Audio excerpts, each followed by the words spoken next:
Okay, so I'm very pleased and honored to have a friend of mine, a superstar of libertarianism here today with us, Professor Walter Block, a person that I was reading about your books a lot. He's very known for his interesting insights and ideas about freedom. So, greetings to you, Walter. I'm very pleased to have you here.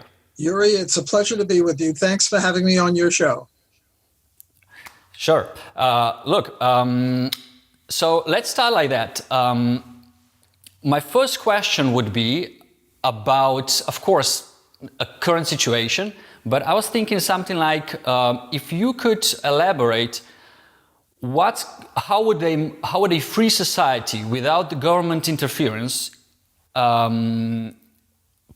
cope with the virus or with the problem that we currently have? For example, it started in Wuhan, China, in food markets, right?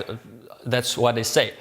So how would a free society without government interference solve this kind of problem? People start sneezing, they get, you notice they get sick and sick. Would there be any response from the market society? Would it be, let's leave it laissez-faire, or would there be any problem solving from the market? Well, let me start with an easier case. There was this woman named Typhoid Mary, and she had typhoid. And typhoid is a infectious disease.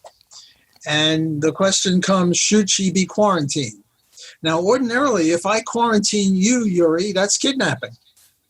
Sure. And this would be a violation of your rights because you're an innocent person. And I come and I capture you and I say, you stay in your house, or you go to this jail cell, or you go to a hotel room and you stay there. And if you try to leave, I'll shoot you. This would be kidnapping. And libertarians are against kidnapping. Sure. The libertarian axiom or the libertarian principle is the non-aggression principle. Namely, you can do whatever you want, just don't invade or violate the rights of other people. And therefore, in a free society, we would have rules. We're not lawless. The rules would be no murder, no rape, no theft, no kidnapping, no arson, no threats thereof. Because if I come up with a gun and I say, give me your money or I'll shoot you, and you give me your money, I didn't shoot you, but the threat made you give me money. That was theft and coercion. Yeah. Coercion, right. So it doesn't have to be physical coercion. Even a threat would suffice.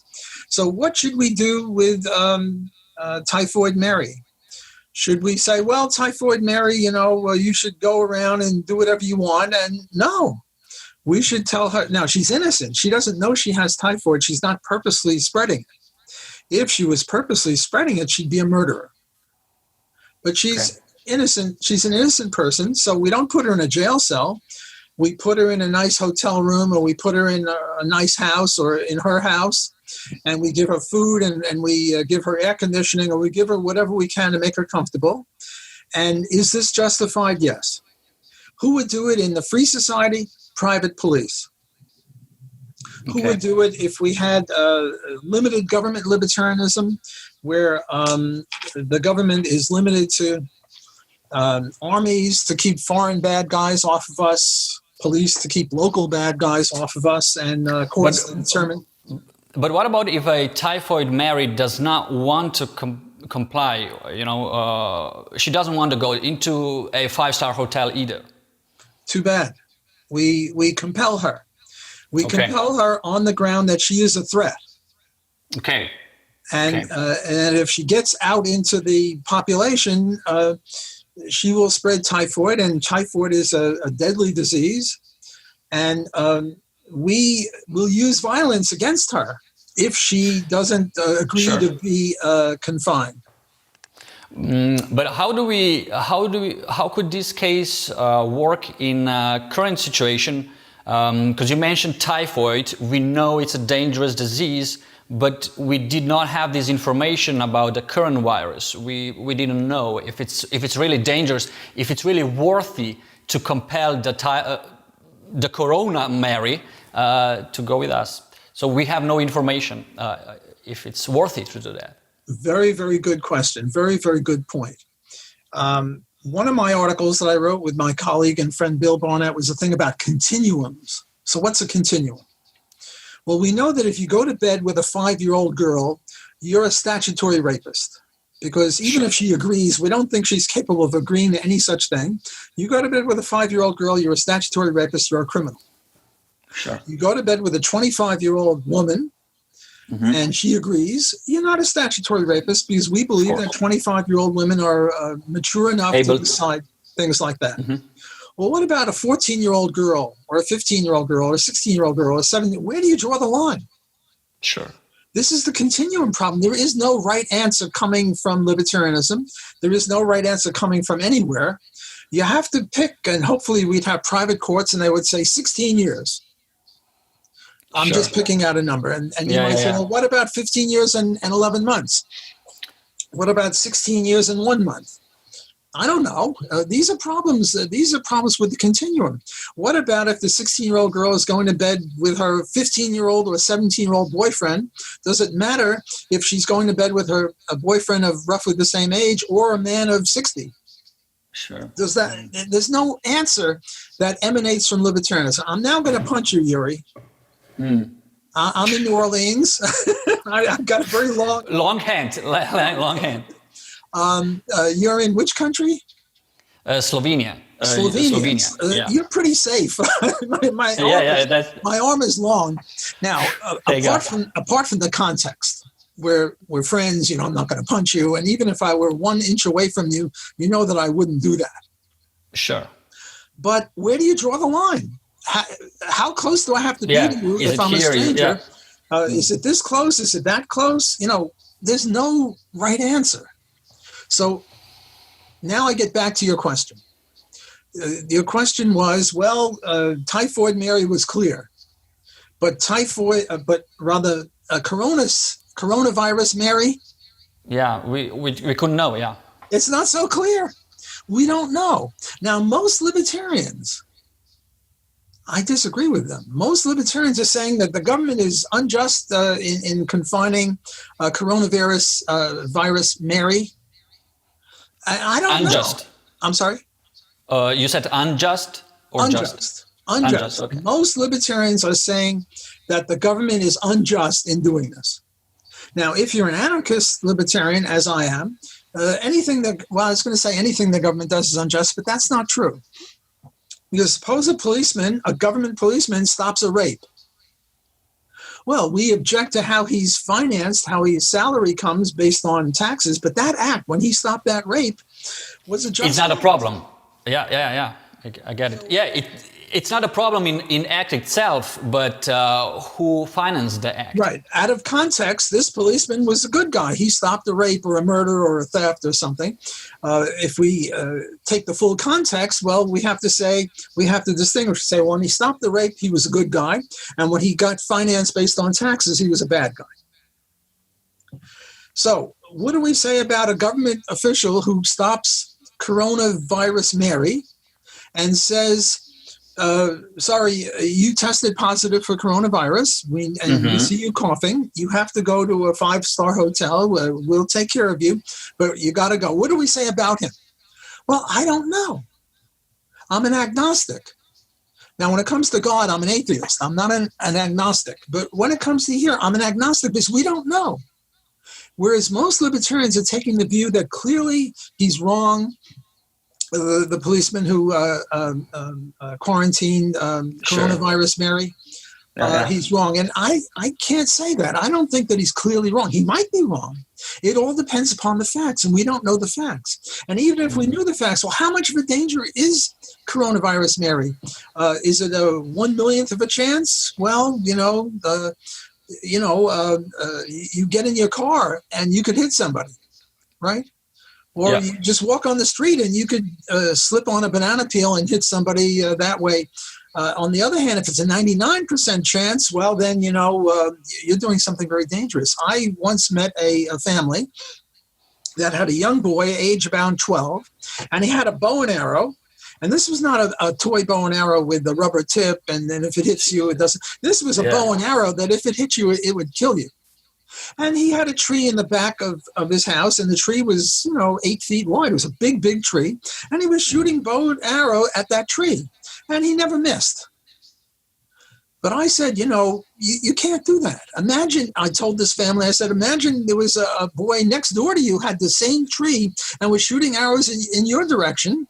What would you think about that? Well, again, it's a continuum. How wide is the tree? If the tree is, when you go to a target pistol, there's a thing called a berm, B-E-R-M, which is the side of a mountain.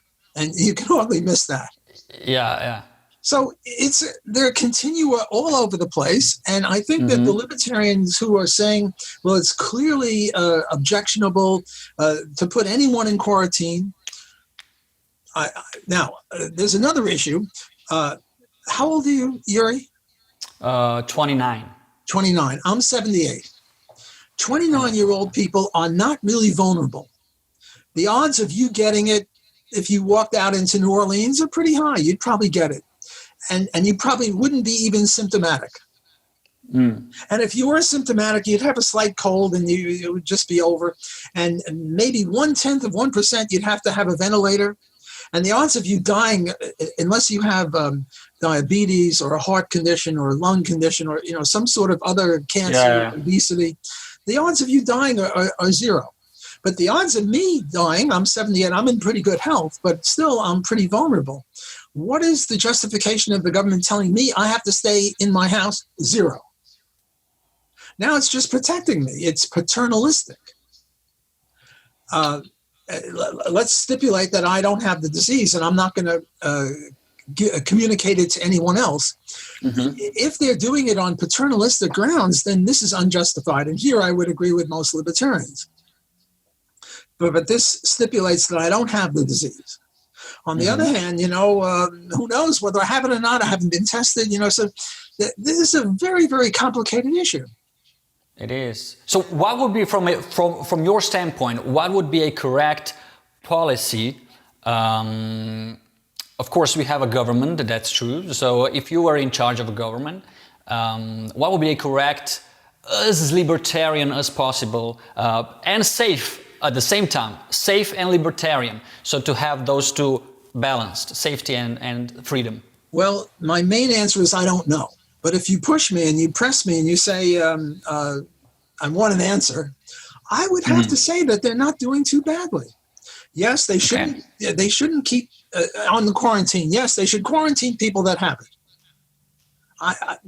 This is based on my prudential judgment, not as a libertarian, just as a person who listens to the news. It seems that this is a very deadly disease. A lot of people have died from it, and if you've got it, you should be quarantined. So I think that they're not doing too badly. Maybe they're doing it too much, too late, too little, too early. I don't know about the minor points. But Donald Trump, I think, is acting reasonably. I think the people in China were acting reasonably. I think the government is not so bad. Now, this is a horrible thing for a libertarian to say, and I appreciate this. But if I were in charge of... Nice. I'm sorry? No, it's very good for you. I mean, it's very nice from you that you're not a dogmatic type of a libertarian, but I don't think that pros and cons. Right? I don't think that my critics or my opponents among the libertarian community are dogmatic. I just think they're wrong when they say it's so clear. My prudential judgment might be different than their prudential judgment. Mine is that this is a very, very serious disease. Theirs is it's not so serious for anyone. Well, if it's not so serious, if the continuum is all the way over here, now we're in the 14-year-old girl instead of the 18-year-old girl, well, then they're right. But I don't know. And my first answer to your question was, I don't know. My second answer to your question, assuming that you're insisting that I give you an answer, is, well, I don't think the government is doing too badly. They're not doing it perfectly. They could maybe do a little bit better, marginally here or there. But I think they're justified in quarantining people that have it. On the other hand, I don't think that they're justified in telling people to stay at home for your own benefit, for your own protection. Now, there is another problem. And the other problem is, now I'm speaking more as an economist, not as a libertarian. There are many ways to die. One is from the coronavirus. Another way to die is from starvation. if everybody has to stay at home, and nowadays they make an exception if you're an exceptional industry like a grocery store or a bakery or a pharmacy or something like that. Mhm. But, if all that is allowed, then the farmers aren't going to have fertilizer. The farmers aren't going to be able to fix their tractors. We're not going to have any food in 6 months. We're all going to die. So we have to have some sort of balance where the government or the private defense agency. Now, again, I'm speaking as an economist. I'm not speaking as a libertarian. I'm doing positive economics, not normative economics. We have to have some sort of balance so that we minimize deaths. And we don't have to only look at coronavirus deaths. We also have to look at deaths from starvation or people dying from cancer or a heart attack and they can't get into a hospital because the hospitals are full. Now, there is another way that I would answer, and that is we shouldn't have socialized medicine. We shouldn't have public hospitals. We shouldn't have the FDA, the Food and Drug Administration in the United States. I'm sure every country has got something like that. And what they do is they don't let people test anything for 10 years and $20 billion. Now, happily, the FDA is pulling their punches. They're saying, okay, well, we'll make an exception. We have this new malaria drug. A drug that treats malaria. It's a long hexachlorophene, so I can't pronounce that. And ordinarily, they would say, we have to have 5 years worth of tests before we can do it. Happily, they're saying, okay, we'll let you do it right away. And I think in Seattle, they already had one person was given a vaccine of this sort of a thing. I'm not sure if it's a vaccine or a cure, but so another problem would be socialized medicine and the FDA. And here I am totally in agreement with every other libertarian who says we should have economic freedom. Because it's I'm very much with you on this one, because I've seen that it's quite an interesting situation where we have even many libertarians and even many non-libertarians, even many socialists. They agree that this is some kind of government plot against our liberties, and that governments are behind this virus. From my own thinking, I think it's a bit strange to say that, especially if we look at the first response from the US and British government.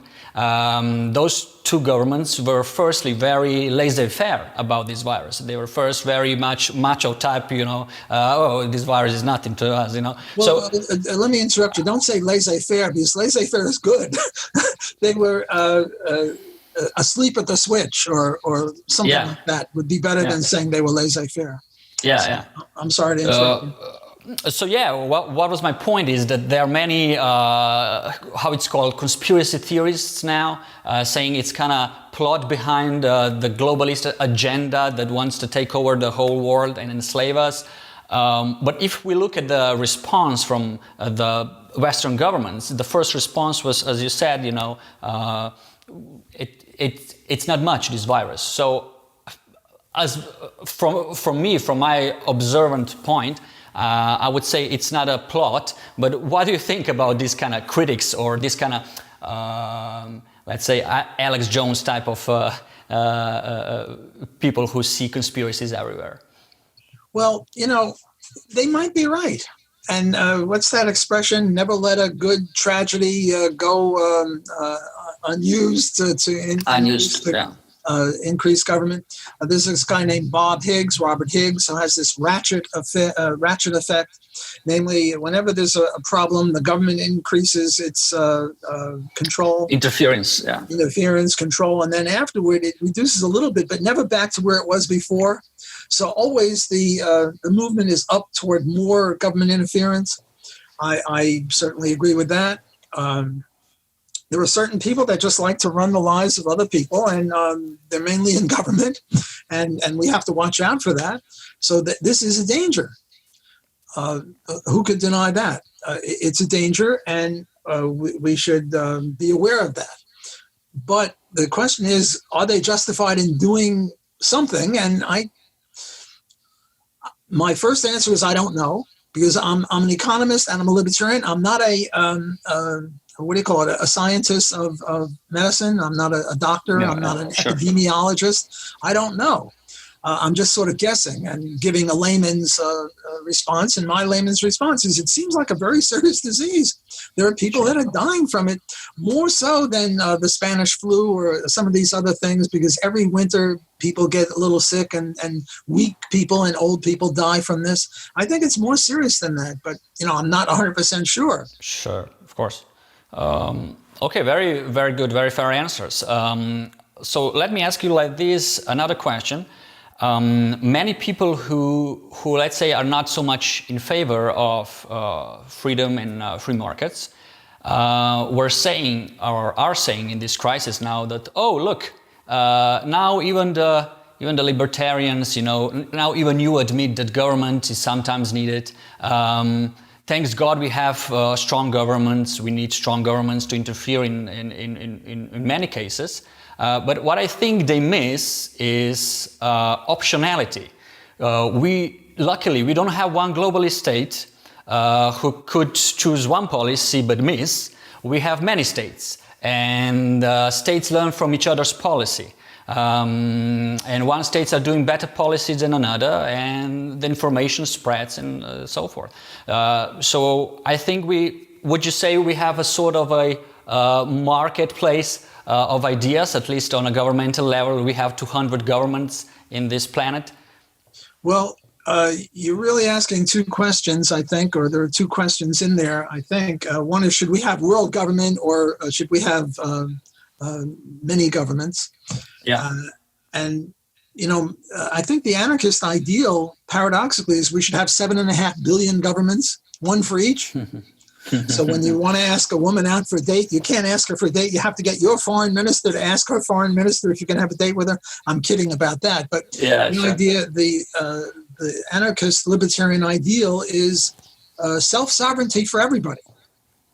So instead of going toward world government, right now we have about 200 countries, 230 countries. Sure. Yeah. Should we go to 3 countries, like Oceania, then what was it, Brave New World? I think they had 3 countries. Or should we have one country? I'm Jewish. My people are always running away from somewhere. Well, if there was only one world government, there'd be no place to run to. Mars and the moon are not habitable yet. So I would say, instead of 200 countries, we should have 2,000 countries, or maybe 20,000 countries, each of 100,000 people or something like that. And you're quite right. The more different options we have, the more we can learn from each other. So yes, so that's one question. How many governments should we have? And then the next question is a thing called federalism. In the United States, should the federal government be in charge, or should be state governments in charge? And most libertarians say, well, let's have decentralization. And I think the Catholic Church, one of their principles is subsidiarity. Namely, you should have the smallest level of government decide things. Yeah. I have a different view on that. My view on that is, it depends upon who's right and who's wrong. For example, I remember one time Ronald Reagan, when he was president, was trying to tell New York City that if you keep rent control, we're going to stop giving you subsidies. Well, he was right, because rent control is a bad thing. So here I'm in favor of the federal government. On the other hand, in the United States, some states allow legalization of marijuana. And as a libertarian, I favor legalization of marijuana. So now I would be a decentralist. So what I'm trying to say is we libertarians should neither be centralists or decentralists. We should neither be federalists nor non-federalists. It depends upon the specific what is right issue. or wrong. And we have a view on right or wrong on most issues. I don't think we have a strong view on right or wrong on the coronavirus, but we certainly have a strong view on rent control and legalization of drugs. So those would be the two questions that I would get out of your question. And I would say, yes, it's good to have different laboratories. One of the benefits of the United States, we have 50 different states. And if you allow each state to do something, you can maybe learn, this state did this, that state did that, which turned out better. Well, let's implement that everywhere else. So I certainly agree with you that one world government and one central plan would be not as good from an economic point of view, not from a libertarian point of view. Yeah, from an economic point of view, it would be much better to have just many. Mao Zedong once said, "Let 1,000 flowers bloom." Let's have 1,000 countries, and each country tries something different. Now, I think the problem with the virus was they called it the wet market. Namely, you would have cow meat and porcupine meat, or chickens and I don't know, snakes. Bats. Or, Even bats. Even bats and things like that. Cats, dogs, whatever. And again, I don't know if this is true or not. I'm an economist and I'm a libertarian. I'm not a theoretician of whether you should eat bat meat and cat meat, but people say that you shouldn't. And they say that this causes the virus. And if it's true, well, then somebody should forbid it. Now, do you need a government to do this? I think no. I think it would be much better if we had private defense agencies.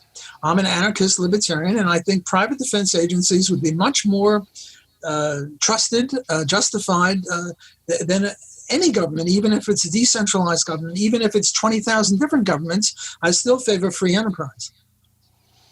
Sure. I wanted to make an additional point. We were talking about paternalism before, and I said it's okay to quarantine a person who's carrying the typhoid or the coronavirus, but not to protect people. Now, there are really two issues. One is this, and the other is, well, do we really need a government? And my answer, do we really need a government, is no. We need private enterprise. And the thing about paternalism is our critics are all Democrats. They say democracy is great. But democracy is incompatible with paternalism. Because if we're paternalists, what we're saying is people are so stupid that they don't know to stay at home, or they don't know to save for their old age or for their retirement. And we're going to tell them, like in Social Security, we force people to save for their retirement. That would be paternalistic. But that's incompatible with democracy, because if they're so stupid, they shouldn't have the vote. Sure. And if they are allowed into the ballot box, that shows that we think that they're sensible enough to vote, and yet they're so stupid we have to tell them to save for their old age, or we have to tell them to stay at home because we tell them they cannot decide for themselves, but they can decide on the ballot box for myself, which is not logical. That's true. And another illogic is they can't decide for themselves, but they're smart enough to pick rulers who will decide for them in a good way. The whole thing is crazy. It is. That's a very good point. I think people will appreciate this point, because often they don't see the dots. They don't connect the dots.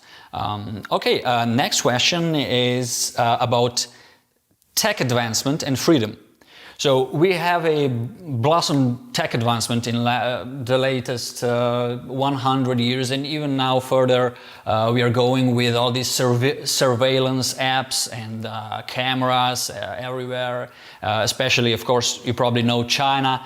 They are very high tech, even much more than the US now. They are surveilling their people everywhere. Everyone has their apps. I even heard people, they said they managed their coronavirus cases really well because of the tech, because they surveil everyone, they have information about even about your health and things like that. So how would you look from this to this trend of technological interference into our lives?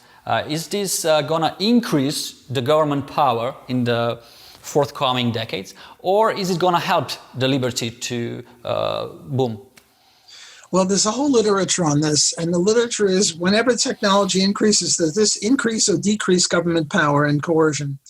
And my reading of it is it's about the same. Both. Both. Yeah. For example, when the bow and arrow was invented, would this increase or decrease government power? How about the crossbow?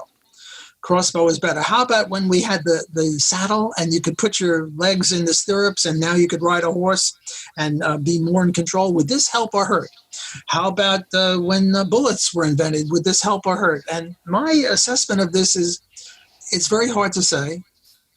Sometimes it increases government power, technology. Sometimes it decreases it. I remember when I started as a libertarian in 1965, there were only in the United States 3 TV stations, CBS, ABC, and NBC, and that was it. And now look at what we're doing. You and I are now on TV, in effect. Basically, our own TV station, yeah. We have our own TV station, and there are many, many other libertarians who now, and now they're complaining that not everybody listens to New York Times and the Washington Post and, the Los Angeles Times in the United States. I'm sure it's similar in your country as well. Yeah, similar. So I would say on the one hand, technology helps. On the other hand, it hurts. This facial recognition stuff that the Chinese are using and will soon take over probably will increase government control, and maybe something else will decrease it, because if they can find this, we'll find a way out of it. I used to type on a typewriter. Now I type on this thing here, and we have a computer. Well, did this help or hurt? Well, in some ways it helped, in some ways it hurt. So my assessment of this is very difficult to say whether all technology will help or hurt government. In any one case, well, this facial recognition, seems to be an increase in government power. But then maybe in a year from now, some nerd will come up with something that moves us in the other direction. So I hate to be so, what's the word, indecisive. I'm usually very decisive. You ask me about free trade or rent control or minimum wage. I'm very, very decisive. But here, you're asking me questions that I'm sort of a wuss. I don't know, indecisive.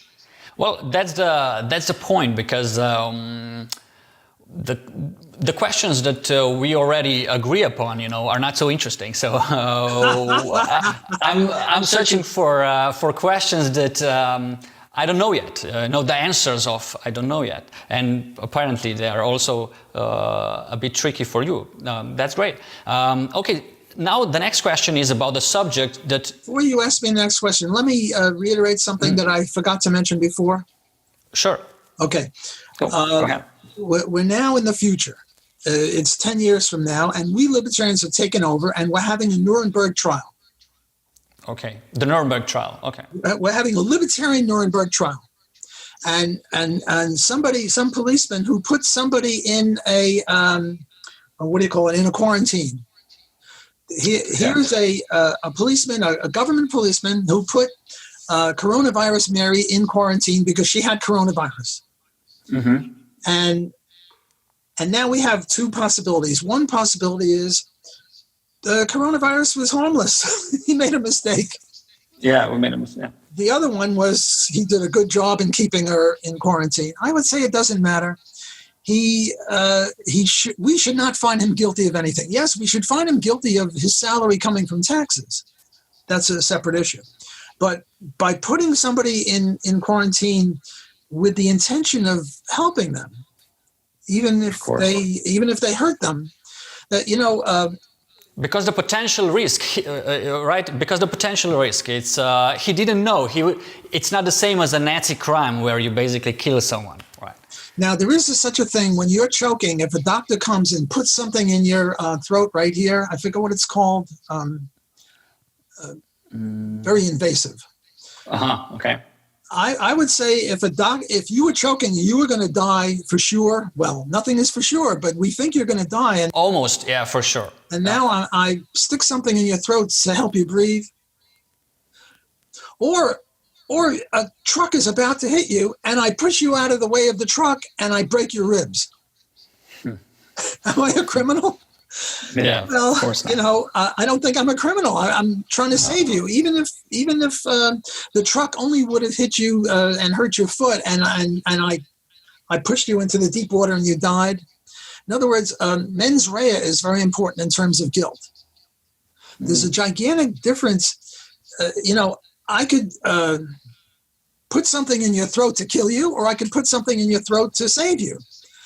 And that's a very important difference. How do you know? Well, that's a different issue. How do you find out? But it's a very different issue. So you just can't look in terms of guilt as to action. You have to look in terms of motive. And I think that the motives of the people who are putting coronavirus Mary into quarantine were good. Now, there might be somebody who just hated Mary from some other reason and put her into quarantine, but we don't know that. But assuming that the motives were good, we now have this libertarian Nuremberg trial 10 years later. I think we have to let that policeman be considered innocent. Whereas many libertarians would say, no, he kidnapped somebody. And, here I diverge from most libertarians. I'm sort of in the minority position here, as I was in voluntary slavery. That was another issue that divided libertarians. Yeah, I know you're often in a minority. That's good. Minority. you're an individual. Individual is the smallest minority, right? That's true. Okay, That's your true. turn. I'm sorry, I interrupted. You were about to ask another question. You gave a very fine explanation. Thank you. My next question is about a subject that you've been writing about as well. It's the environment. What do you think about all this? Before the crisis of Corona, we had this fuzz about the environment all the time. This young kiddo everywhere she was, and we had this Armageddon. That we are about to end the world with our pollution and things like that. Tell me your opinion about global markets, free markets, and the pollution that currently goes on. Is it really so bad? And how could it be solved differently? Okay, you're asking really two questions. One is the question of pollution, and the other question is global warming. Or at least that's what I got out of your question, and I'm going to answer them separately. Pollution is an invasion. Pollution is a trespass of dirt particles. Look, if I take my garbage, eggshells, orange peels, coffee grinds, chicken bones, and I dump them on your lawn, what do we say about me? We say I'm a trespasser. And we say I should go to jail for trespassing. I'm a bad guy. Now, suppose I burn this stuff up first, and now find particles, and now I send these particles over to your front lawn and into your lungs and into the laundry that's hanging on your clothesline. Nowadays we have dryers, but in the old days, it's the same thing.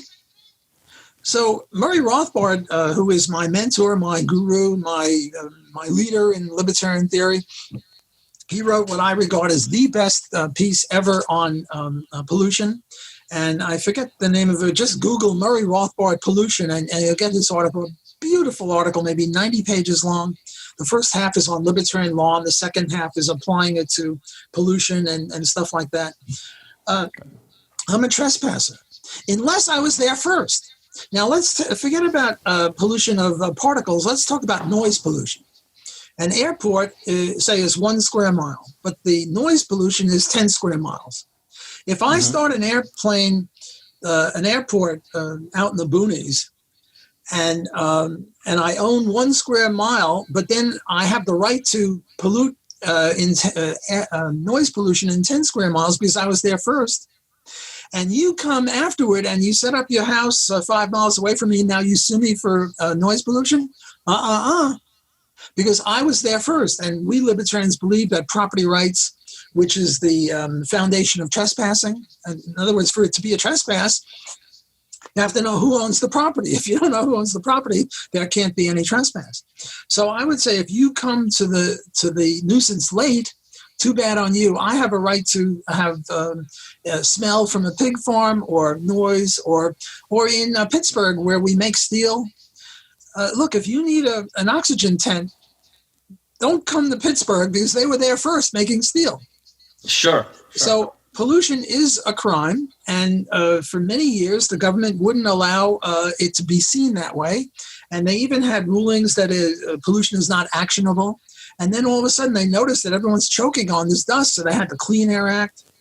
But we don't need the Clean Air Act. What we need is upholding of private property rights, stopping pollution, unless you were polluting there first. But in most cases, you're polluting other people. Okay, so that's one answer. That's one answer to one of the questions I think you asked. The other one was, what about global warming? And what's that young girl from Sweden? Greta Thunberg. Greta Thunberg, saying we're all going to die and we have global warming.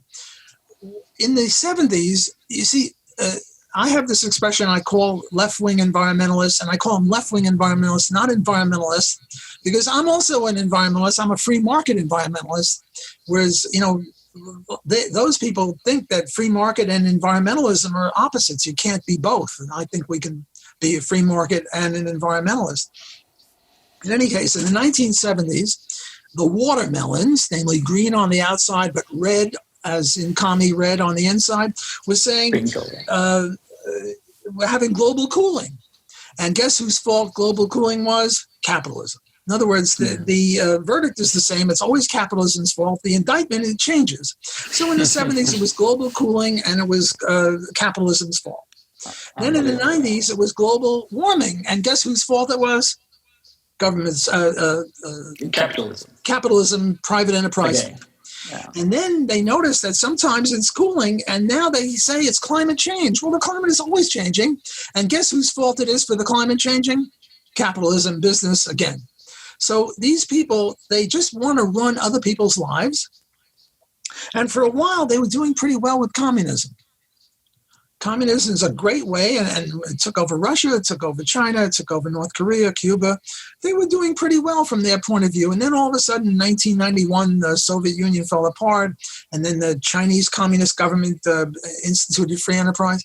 So they needed a new horse to attach their wagon of coercion and busybodiness onto, and they picked environmentalism. Now, I am not a physical scientist in the sense of a meteorologist. By the way, meteorologists predict the weather 100 years from now. Weathermen predict the weather 10 hours from now. The weathermen can't get it right. And somehow we're supposed to believe these guys who are predicting. And now you look 100 years from now, yeah. You look back in the 70s and the 80s, and what they were predicting, they were predicting that, masturbation. The Earth would end in 10 years. That's what Greta now says, but they were saying that in the 70s, 80s, 90s, 100s. They keep making these predictions. The predictions keep coming wrong, and yet somehow they rule the roost, and we have the Paris Treaty and all that nonsense. Yeah. Look, these people, they try in academia, if you disagree with them, they try to get you fired. They try to make it a crime to deny global warming or global cooling or global change or temperature change, whatever they espouse. If you disagree with them, they want to make it a crime. They try to put the Exxon in jail for having op-eds in the newspaper saying that we don't have any crisis here. So I don't know whether they're right or wrong. I have my suspicions based upon they're always wrong. But look, in physics, they're having a debate between those who say it's a particle and those who say it's a wave. And I'm not a physicist. I don't know what they're talking about. But I know one thing. Nobody's trying to put anyone else in jail. Nobody's trying to get anyone else fired. So whatever they finally decide, I'll go along with. The astronomers are having a debate with each other. Is Pluto a planet or an asteroid or whatever else? Yeah, sure. I don't know. I don't care really much about what is Pluto. But I noticed nobody's trying to put anyone else in jail. Nobody's trying to get anyone else fired. And they're having an amicable debate over, well, Pluto has this criteria of a planet, but not that. Whatever they decide, I'll go along with. But whatever the meteorologists decide, I'm not going along with, because they're threatening each other. And my attitude is, if there's a debate between some people who say A and some people who say B, and the A people are trying to put the B people in jail, I'll agree with the B people on the ground that if they were really correct, they wouldn't have to threaten other people with dire imprecations. So I tend to not believe in what Greta is saying or whatever the scientists are saying. And I notice, they're going to the Paris Accord in their jet planes. And they say we shouldn't have jet planes. Everyone should stay on the ground. I also notice, on this gun control, all these politicians who have armed guards are saying nobody else should be armed, but it's okay for them to have armed guards. I mean, the hypocrisy rises to the heavens. No skin in the game. No skin in the game, hypocrisy all over the place. So I'm not a real big fan of left-wing environmentalists. I'm a big fan of right-wing or free enterprise environmentalists in terms of species extinction or I don't know, forests or just about any other environmental problem. I think the reason we're running out of elephants is because they're not owned. My motto is, if it moves, privatize it. If it doesn't move, privatize it. Since everything either moves or doesn't move, privatize everything. Okay, sorry to interrupt you. You can continue. Just to clarify, you can talk now a bit, few words, few thoughts, ideas about the economics of free market environmentalism. So how we could save the elephants, as you mentioned, and how we can feed the world 10 billion people in the future, things like that.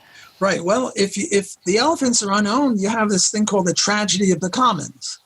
Namely, people treat the commons as a free resource and they overuse it. Look, the cow and the buffalo are the same animal. The biologists are going to disagree with me on that, but the way I look at it, they're both big and fat, and if you hit one, you're in trouble. Why is it that the cow never came within 1 million miles of extinction and the buffalo almost became extinct? It's because people were allowed to own a cow and they weren't allowed to own a buffalo for many years. Now they are happily, so we don't have that problem. If you kill a cow, your own cow, it's a big cost. Namely, you don't have a cow tomorrow. So you're going to be very careful as to which cow you slaughter and which one you don't. Whereas the buffalo, you weren't going to get to own it anyway because you couldn't, so you might as well kill it, even because the costs to you of killing it are very, very low. So it's the same thing with the elephants. They say the reason it's going extinct is because of the tusk. The tusk is worth a lot of money, or the rhinoceros, the horn is worth a lot of money. No, the reason is that they're unowned. So this would be an indication or implication of free market environmentalism. By the way, at Loyola University, New Orleans, where I'm a professor, I teach a course on environmental economics, and this is several of the issues that we discuss. What about, you said a few words now about the cow or buffalo as a capital good. What about preventing or preserving the nature as a good of enjoying it, like not to have manufactured trees, in a row, but to have a pristine nature? Would market also provide that or protect the rainforests and things like that, or just nice mountains and resorts? Yes, I think so. They say that the Brazilian rainforest is the lungs of the earth or something like that. And it's being cut down. There was this movie, The Medicine Man, with Sean Connery. They discovered some great thing and they were cutting down the trees and losing this cure for cancer or whatever it was. The reason they're doing it is that the Brazilian government was subsidizing the cutting down of the forest. If the forest was privately owned, people would tend to protect it. The reason it's being cut down is no one owns it, so you might as well grab it. So it's the same sort of principle. Now, if you're asking, can we have a nature preserve without homesteading?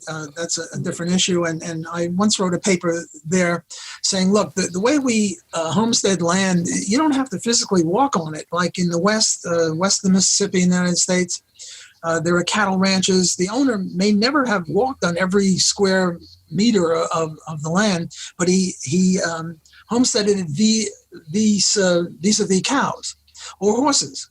So you can have a cow or a horse homestead land for you because you own the cow or the horse. Well, it's the same thing with nature preserve. You just go get some worms or butterflies or mice and throw them over there, and now you own that land and you can keep it as a nature preserve.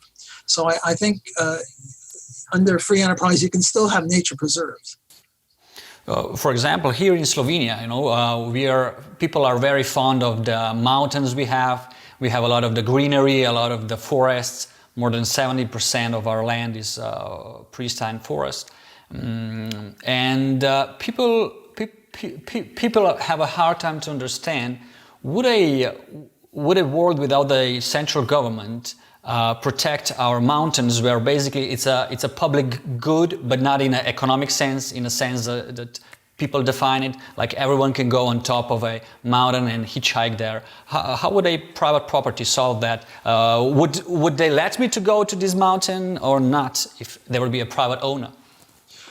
Well, the free enterprise system has the ability to allocate resources in a reasonable way. Right now, is there any problem such that we have too many shoes and not enough lima beans? No. I mean, I just invented that.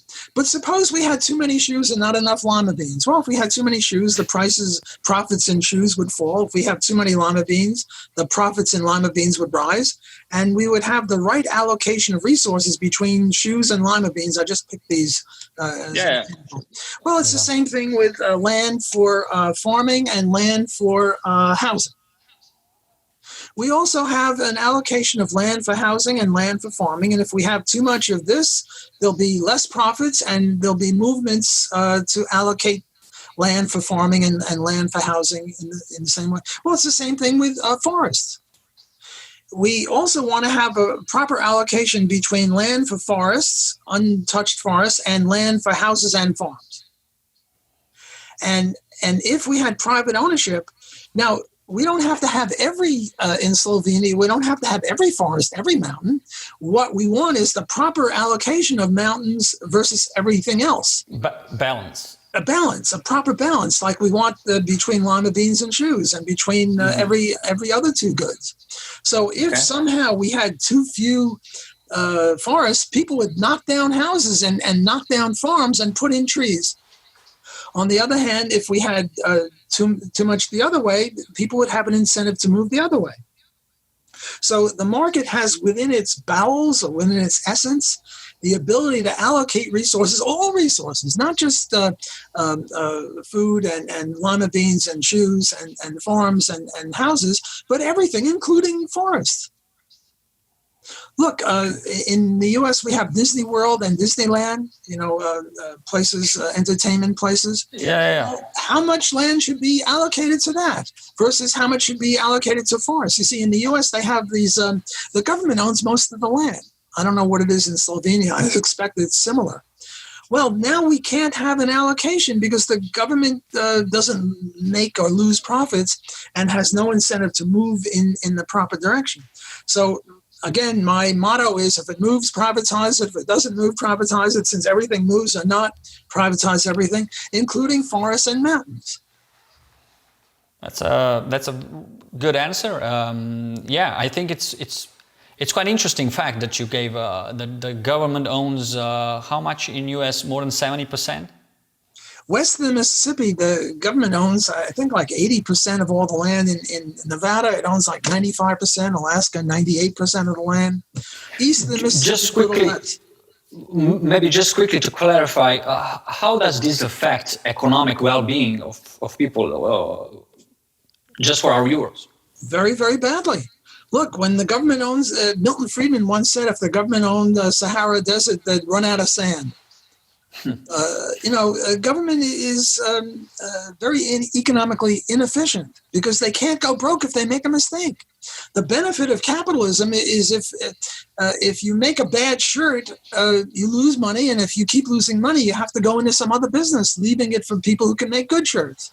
Imagine if the government were making shirts. They'd make the wrong shirts, so they'd make them badly, or they'd make them too well, or the point is there's no exit for failure. You were talking about how many countries should we have and we learn from each other. Well, one of the benefits of the market is that if you do a good job, you can make profits and expand. And if you do a poor job, you lose money and you have to contract and maybe go out of business and do something else. So this is one of the reasons why the government is much less efficient. This is one of the reasons that the Soviet Union had to fall apart. Ludwig von Mises, the Austrian economist, wrote a book called Socialism, and he said that central planning can't work because you don't have a price system. The Soviet Union had a price system. They could go and read the Sears Roebuck catalog or something, or they could go to the Chicago Mercantile Exchange and get some sort of vague notion of prices. But prices are to the economy as street signs are to the geography. And if we had socialism, world socialism, they wouldn't know. Look, platinum can make better railroad tracks than steel. Platinum is better. But we don't use platinum for railroad tracks. Why? Because the price of platinum is so high, which indicates that it's got more important uses than railroad tracks. But without prices, you can't plan, and when government owns stuff, you can only have made up prices. You can't have actual supply and demand generated prices. Of course. So government is very. That's an interesting. I'm sorry to interrupt you. That's an interesting point. Many people don't know this fact that actually Soviet Union would be even much worse of a economic place if they did not have access to the Western pricing system, right? So with the prices, they still fell apart. Imagine without that, they had this thing called the NEP. What was it? From 17 to 22, they ignored Western prices. Oh yeah, they had a total socialism, yeah. Total socialism, and then even they said, "Oh, this is crazy." Now we have to use the NEP, New Economic Plan, where we got smuggled in prices from the West, right? Yes, Stalin started with that, yeah. Right. So even they, for the first 5 years, didn't use Western prices, and it was a total disarray. Then they used prices from 22 on. I think the revolution was 17, and in 22 they had the NEP, and they lasted until 1991. But then they fell apart even with Western prices, because the Soviet prices would be a little different than Western prices. Sure. Yuri, I promised you about an hour, and we've just got another minute or two, so maybe one last question? Yeah, of course. I actually had a last question. It's a two-part question, but let's say like that. Well, many people say that a free market brings destruction of communities and atomization of individual and all of the depression that we have in this modern people. What would you say about that? Would a free market or a libertarian society, let's say, be able to also promote the alternative lifestyles or communities and traditional way of living? Well, there are many ways that we interact with each other than commerce. There are churches, there are garden clubs, there's a golf club, there's a marathon running, chess club, all sorts of interactions that are totally voluntary. Nobody is saying that under free enterprise you have to be a hermit. Nowadays we have to be hermits because we're isolating because of the virus. But forget about that. There would be all sorts of interactions. Talk about helping the poor. Before government got involved in the welfare system, and again, my knowledge is more United States, not so much your country, you had private institutions that would help the poor, and they would distinguish between the deserving poor who were just down on their luck but trying, and lazy bums who weren't trying. And the Mormon Church would had its own welfare system. Most churches, synagogues have helping poor on a voluntary basis. And then you had government welfare, which broke up the family and created havoc. So I think that this charge that we would be atomistic, that we'd be all a bunch of hermits, we'd have nothing to do with each other except buying and selling from each other, is just crazy. Yeah. People would get married. I mean, it would be just like now, except there wouldn't be government ruining everything. So better. Thanks, Walter, for this lovely talk. Really wish you luck with the health for the decades on to excel at what you're doing, and maybe next time also we here for a chat about some other subjects as well. So enjoy. This was a lovely interview, and I'd be glad to do it again. Take care, Yuri. Be safe.